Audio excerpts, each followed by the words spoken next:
الحمد لأهله والصلاة على أهلها أما بعد. معززو یوې خور پوښتنه کړې ده چې د ډو صابون یا شامپو استعمالول څه حکم لري.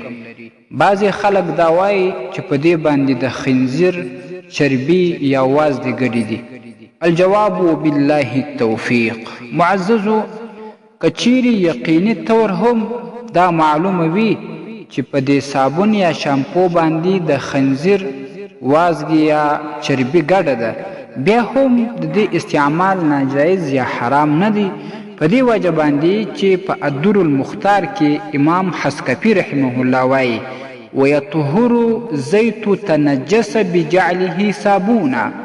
هغه نجس غوړي په دې سره پاکیږي چې کله صابون ځینې جوړ شي، ځکه هغه جنسیت یې بدل سو، نو دغه صابون هم پاک دی، به یفتا.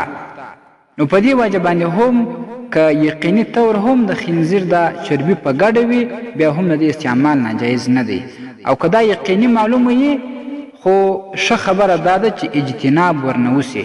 البته صرف یو چاته شبهه دا پیدا سوي وي، یقیني طور معلومات چاته نه وي، د خلکو اوازه داسې خوره شوې وي، نو بیا د دې استعمال بالکل جایز دی. دغه شک په وجه باندې د نه جواز حکم نسی پر کېدلی.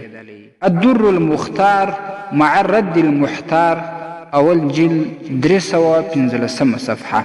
السلام علیکم ورحمة الله وبرکاته. ستاسې د اسلامي پوښتنو جوابونکی مفتي حکیم الله صابر الحنفي صاحب.